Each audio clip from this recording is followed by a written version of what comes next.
अध्याय 2। यदि वह ऊंचे कद की न होती तो मेरा उस पर ध्यान ही नहीं जा पाता। कितनी अजीब बात है कि उसके कद ने मेरी जिंदगी की दिशा ही तय कर दी थी। यदि वह 4 इंच छोटी होती तो मेरी आंखें कभी उसकी आंखों से नहीं टकराती और सब कुछ अलग होता। यदि मैं बोर होकर बास्केटबॉल कोर्ट पर 1 घंटा पहले पहुंच नहीं पाता तो सब कुछ अलग होता। यदि एक खिलाड़ी ने अपना पास मिस नहीं किया होता और गेंद कोर्ट से बाहर आकर सीधे मेरे सिर पर नहीं लगती तो मेरी जिंदगी कुछ और होती। हम घंटों बैठकर चाहे जितना लॉन्ग टर्म प्लान बना लें, लेकिन बहुत छोटी छोटी चीजें हमारी जिंदगी का नक्शा तय करती हैं।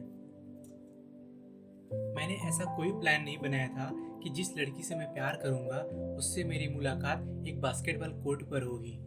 मैं तो वहां केवल वक्त काटने के लिए गया था और इसलिए भी कि मेरे पास जाने के लिए कोई और जगह ही नहीं था।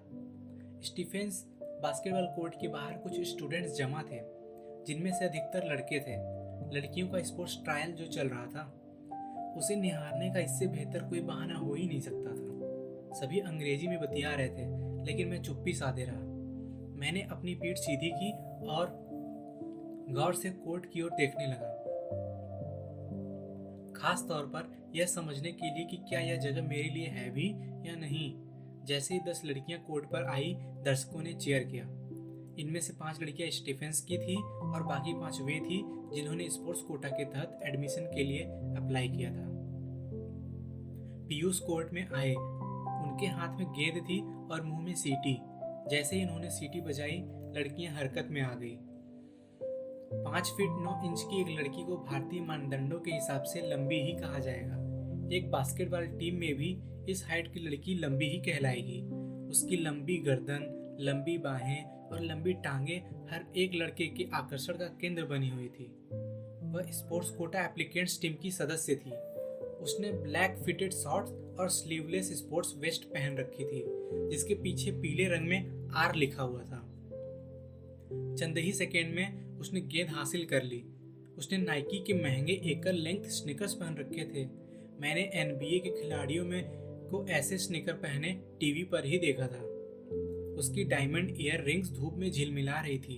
उसने अपने दाएं हाथ से गेंद को ड्रिबल किया। मैंने देखा कि उसकी खूबसूरत लंबी लंबी उंगलियां भी हैं। लुक्स के लिए 10 पॉइंट्स कोच आर के द्वारा गेंद पास करने पर एक सीनियर स्टूडेंट्स ने टिप्पणी की। दर्शक दबी जुबान से हंस पड़े, खासतौर पर लड़के। इससे पल भर को आर का ध्यान भटका, लेकिन उसने अपना गेम जारी रखा, मानो उसे इस तरह के कमेंट्स की आदत हो। स्पोर्ट्स कोटा टीम की लड़कियों ने अच्छा खेल दिखाया, लेकिन वे एक टीम के रूप में अच्छा नहीं खेल सकी थी। आर ड्रिबल करते हुए विरोधी खेमे की बास्केट तक पहुंच गई। 3 विपक्षी लड़कियां उसे घेरे हुई थी। उसने गेंद अपनी एक टीममेट को पास की, लेकिन वह पास मिस कर गई। क्या यार, आर चिल्लाई, लेकिन तब तक तो बहुत देर हो चुकी थी। गेंद विरोधी खेमे के हाथों में पहुंच गई थी, जिसने उसे दूसरे छोर तक पास कर दिया और बास्केट में दे मारा। आर ने मन ही मन खुद को कोसा। इसके बाद उसने अपने 3 टीममेट्स को सिग्नल दिया कि वे विरोधी खेमे के 3 लड़कियों को कवर करें। फिर वह कोर्ट के दूसरे छोर की ओर जाने लगी। जब वह मेरे करीब से होकर गुजरी तो मैंने पसीने में लथपथ, थोड़े लालिमा लिए हुए उसके चेहरे को करीब से देखा। पल भर को हमारी नजरें मिली, या फिर शायद यह मेरी कल्पना ही रही होगी, लेकिन उस पल भर में मेरे दिल को कुछ हो गया। बेब्स, उसे कवर करो, मैंने कहा उसे कवर करो, आर चिल्लाई। मेरा ख्याल उसके दिमाग से कोसों दूर था। उसने अपनी एक टीममेट को गेंद पास की और वह एक बार फिर बास्केट में गेंद मारने से चूक गई। What are you doing guys? उसने परफेक्ट इंग्लिश में चिल्लाते हुए कहा। मैं नर्वस हो गया। मैं भला उससे कैसे बात कर पाऊंगा? उसका चेहरा मैला कुचैला हो रहा था और उसके माथे और कपोलों पर धूल जमा हो गई थी। इसके बावजूद मैंने अपनी जिंदगी में इससे खूबसूरत चेहरा नहीं देखा था। निश्चित ही मैंने सोचा भी नहीं था कि उसके साथ मेरी बात आगे बढ़ेगी। वह इतनी पॉश लग रही थी कि शायद वह मेरी तरफ दूसरी बार देखती भी नहीं। लेकिन मेरे नसीब में भी कुछ और ही लिखा था। नहीं तो फर्स्ट हाफ के 7वें मिनट में कॉलेज टीम की कप्तान गेंद को कोर्ट के बाहर क्यों दे मारती, जो मेरे सीधे सिर पे आके लगती। मैं क्यों गेंद को फौरन उठा लेता, और सबसे अहम बात यह है कि गेंद को लेने के लिए आ रही क्यों आती। बॉल प्लीज, उसने हाँफते हुए पूछा। मुझे जैसे लकवा सा मार गया। आई सेड बॉल प्लीज, उसने कहा। मैं एक्स्ट्रा आधे सेकंड तक गेंद को थामे रहा। मैं उसे थोड़ी देर और देख लेना चाहता था।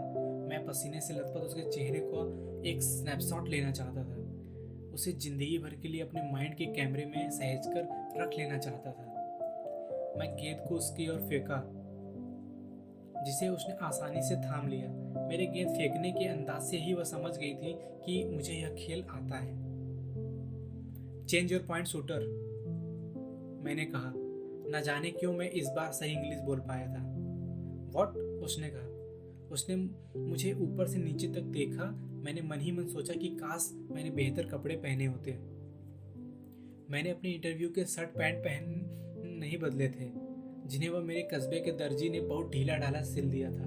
मैं बास्केटबॉल कोर्ट में बेगाना सा लग रहा था। मेरे हाथों में से सर्टिफिकेट्स का फोल्डर था, जिसकी वजह से मैं 70s की उन हिंदी फिल्मों का हीरो लग रहा था जिसे कोई नौकरी नहीं मिल पा रही हो। मेरे पास बिहार स्टेट टीम की टी शर्ट भी है। मैं उससे कहना चाहता था, पर निश्चित ही चलते खेल के बीच में और पहली बातचीत के मद्देनजर ऐसा कहना बहुत वाहियात होता। योर शूटर इज यूजलेस, मैंने कहा। रेफरी ने सीटी बजाई, जिसका मतलब था कि खेल फिर से शुरू किया जाए। वह मुड़ी और जितनी तेजी से उसका थ्रो अपने टीम मेंबर्स तक पहुंचता, उससे भी तेजी से वह मेरे बारे में भूल गई। Here pass it to me, विरोधी खेमे की बास्केट तक पहुंचने के बाद आर ने चिल्लाते हुए कहा। गेंद को पॉइंट शूटर के हाथों में दी थी और वो उसे थामे हुए कंफ्यूज होकर इधर उधर देख रही थी। आई सेड हियर, आर इतनी जोर से चिल्लाई कि लॉन में पेड़ों पर बैठे कबूतर तक उड़ गए। पॉइंटर शूटर ने गेंद पास की। आर ने उसे पकड़ा और 3 पॉइंट लाइन के भी काफी पीछे से उसने उछाला।